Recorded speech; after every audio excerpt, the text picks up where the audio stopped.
What's up, everyone, and welcome back. Hopefully, by the end of today's video, this will be in there. If you haven't been following along, this is a 1984 Ford LTD, 4-door. We've been building it for a drag and drive build and just kind of a street cruiser. We're just wanting something that has air conditioning, heat, that we can just get in and kind of put the kids in, go to car shows. I can go to the track, mess around with it, and potentially do drag and drives. We've got a lot done, but we've got a long ways to go. If you watched the previous video, we got our engine completely built. And I'll spin you around, I'll show you what we've got for this thing. I mentioned at the end of the video, at the end of the last video, we've got some nice little dress up things to do to this. So we have the Holley low ram with the dual injectors. I got this thing on sale, that's why I bought that. These are just Chinese stainless steel headers, but they're the higher end Chinese, if you know what I mean. They're not like the super cheap ones, they're kind of middle of the road. These BTR cast valve covers, these are, I bought these on their scratch and dent or yard sale. Can't remember what terminology they use. And the nicks and stuff that they have are very minor. I did find this. I don't know if that's just a machining flaw looks like a casting flaw. It don't go inside the engine, so there's not gonna be an oil leaking issue there. But we've got to address a few things. So I'm wanting to solid mount the turbo somewhere in here. We've still got to get the radiator, AC condenser, the intercooler, and all that mounted.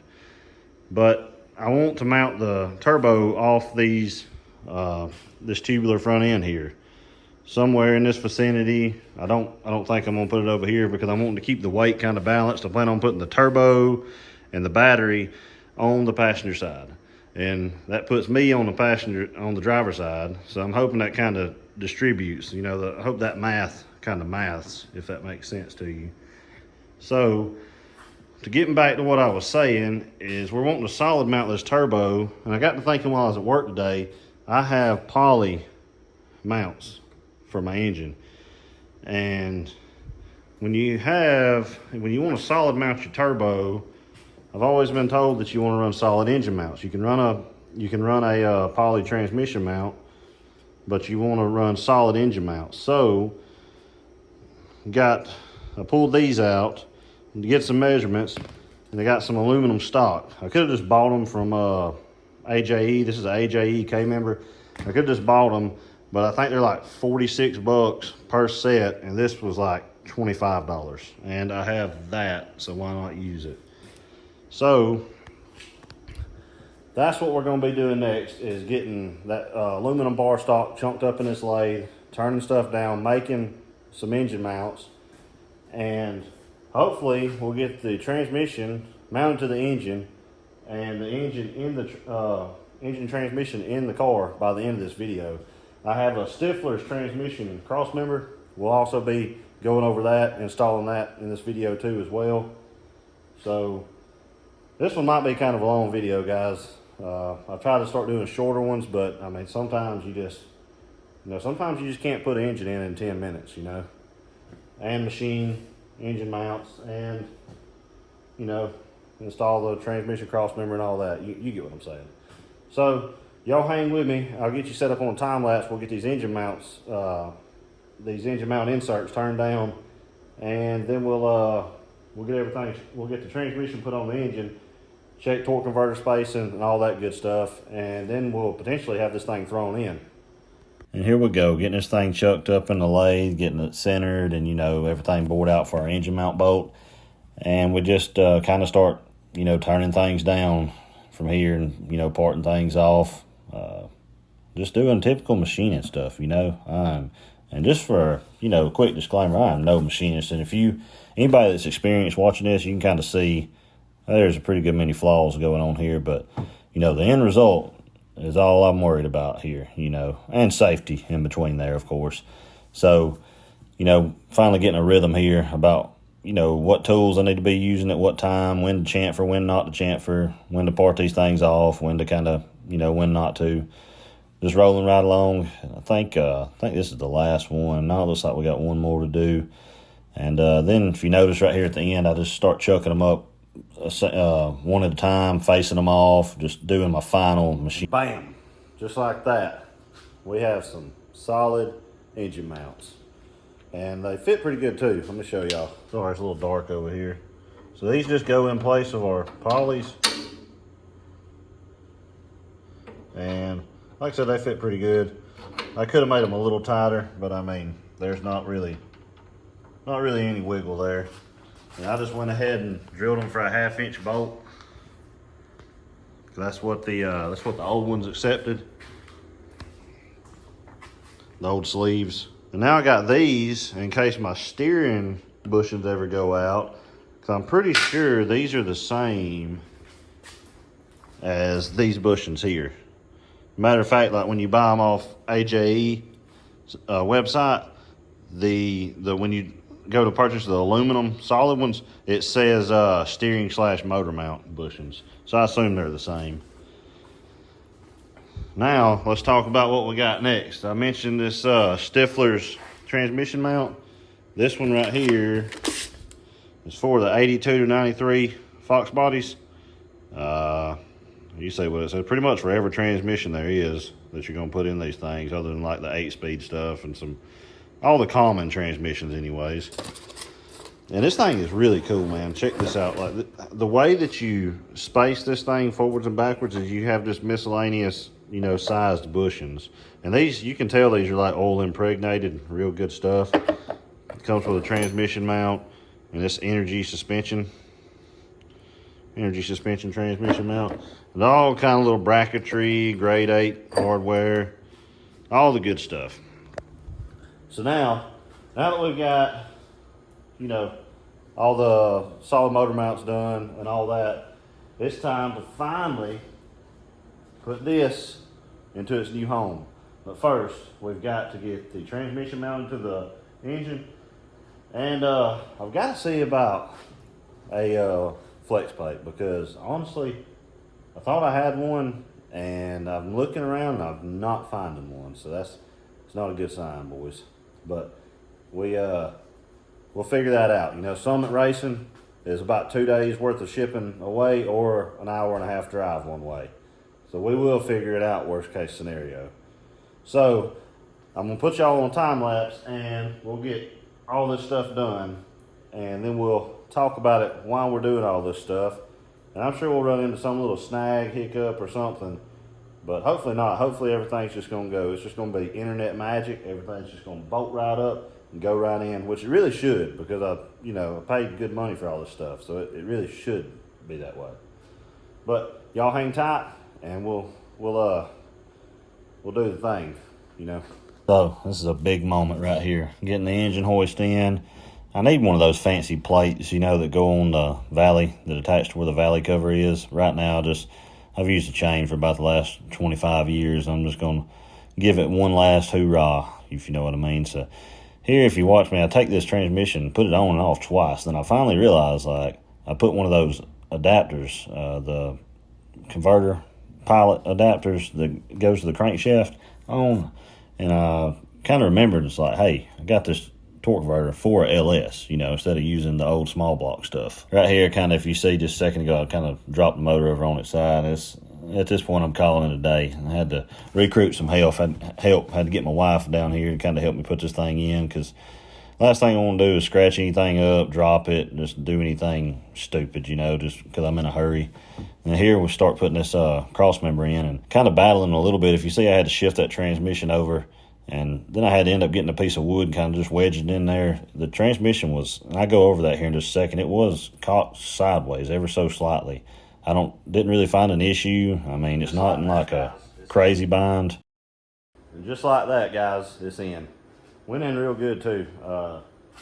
Didn't have any problems with the engine. You know, we did those solid motor mounts and everything. Didn't have any problems with that. Bolts lined right up. The transmission was a little cocked sideways, and I had to use a little force to get the transmission cross member to line up. but nothing crazy. I'll, matter of fact, I can wheel up on there and show y'all guys that. That's my favorite part about it right there. I mean, it just fit in there real nice. Everything's centered up good. This is, I did not know this. This plate right here is called a preload plate. You have to preload these style urethane bushings because of how they're built inside. They actually give you a cutaway on the Stiflers.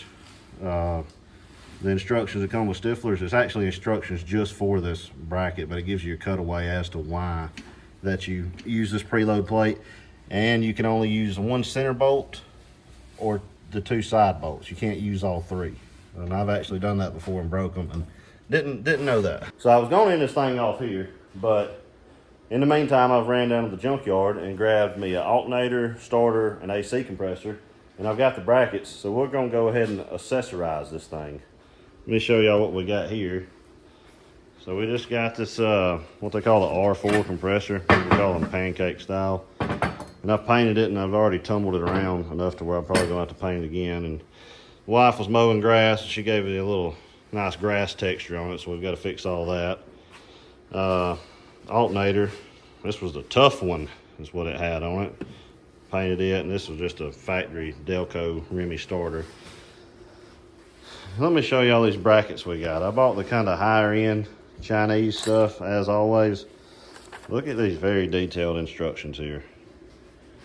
I mean, if you read pictures, this is awesome. These pictures here is going to be pretty hard to read. You know, there's no part numbers on the brackets of which ones you need and this and that and the other. It does, at least it comes with instructions though. Because some of this stuff I've ordered in the past comes with like 0 instructions, and I mean, having a little guidance is nice. So what we're gonna do is I'll get you guys set up and we will get this whole thing accessorized. And then we'll end the video there. We'll talk about it a little more. And on the next video, we're gonna be doing, I have Speedway cross-flow radiator, this 3-inch intercooler, and I have a shroud with a radiator, and this right here is the AC condenser. That's the main shebang we got to get in there. This thing has got to have AC. But headers fit good. There's plenty of room. This is why I went with that tubular K member. I just want plenty of room. But I'm kind of worried about the 4-inch downpipe where it's gonna run. I'm sure we could snake it through here, go down here, but if you see my dipstick for my transmission's right here, so I don't know, that's gonna be a little dilemma, I'm afraid, that 4-inch downpipe.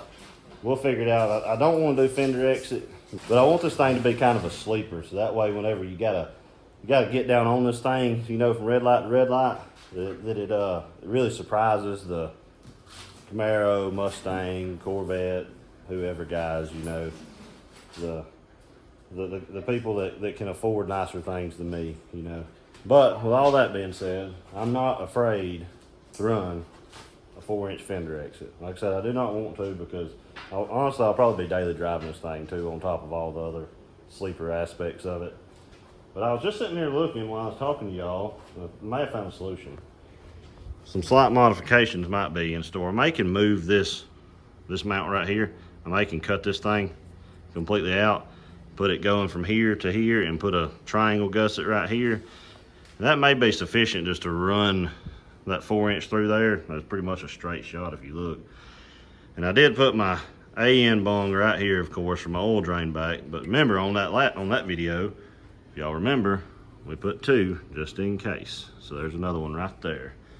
So more than likely, we'll just put our turbo oil drain over here, and our exhaust running right through here, modify our K member. It's not ideal, but I mean, you know, sometimes you just gotta do what you gotta do in these circumstances, guys. So let's get this thing finished up, and we'll talk about what we got to do next. So I want to start out by saying, I know there's some made in China stuff, but man, it is some good quality. And I mean, the price reflected it was pretty expensive for these mounts or these brackets. But man, like all the little recesses, you know, everything was just perfect for the bolt heads to recess. It just, like, it was dead on. They really are good mounts. Of course, the hardware is not super good hardware, but it wasn't like trying to just gall every time you put a little torque on it. I did put anti-seize on everything, you know, left it there, and I was struggling pretty good right here with this AC compressor.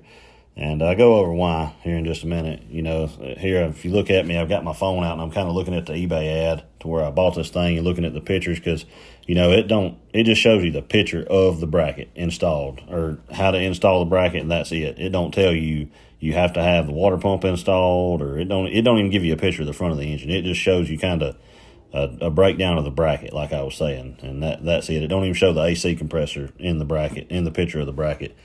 But I mean, long story short, I hadn't ran it yet, so I don't know if it's going to deflect any, but I would buy it again. It seems like really good stuff. Well, they fit. This one right here, the alternator bracket, went on really smooth. Those pictures were really easy to read. This one here, it went on smooth after I figured out that you have to have the water pump on. I was trying to line these bolts up with a cylinder head, and things just wasn't lining up like they should have. So then I pulled up the old, got on the eBay ad where I bought this thing and started looking at those pictures, and then I realized, hey, I might need this water pump on, because maybe these bolts here are supposed to go to where the factory tensioner, belt tensioner was. Sure enough, popped the water pump on, bolted right up just like it was supposed to, just like the pictures said it would. And now I'm pretty much going to we're going to end this video off here, and we have a lot to do on the next one. Like, we've got to mount bar, we've got to get the tube bender out, bend some bars to mount the radiator, the intercooler, all that stuff, man. And still try to have room for the turbski somewhere. And I think that's going to be a pretty big challenge. I think, like I said earlier, I think we're going to have to end up modifying this K-member or doing something. I don't know. I see why people do fender exits. Like, it's so much simpler to do a fender exit. But like I said, I'm going to be driving this thing a lot, and I don't know, the fender exit thing, like, it really is not going to bother me, because it's going to have heat, it's going to have air. Like, I'll be able to roll the windows up all the time. It's just more or less for kind of like I said, the sleeper aspect, kind of a mystery, if you will. If you got a big fender exit exhaust, it's not too much of a mystery what's done to this thing. Like, it's just, you know, like, hey, that thing's got a big old turbo on it. It's got exhaust coming out of the side of it. But anyways, I do got to pull all this stuff back apart. I'll leave the alternator. Now I got to pull the alternator off, because, of course, the only place that I missed the paint on, or missed that the paint didn't cover on the alternator, is on the side that you're going to be looking at. It's kind of like welding. The only welds you do good are the ones that nobody's going to see. And this thing right here, this AC compressor, I'm just going to kind of mark where the top of it is and cheat on this thing a little bit, and just pull it back off and repaint the top. And this crusty thing here, this has definitely got to be, you know, gone over. It's got to be painted. Bolts, hardware's got to be painted. I've still got a lot to do on this front suspension as far as pulling the hardware out, painting them, because I hate having new parts and then rusty hardware just kind of poking out, looking at you.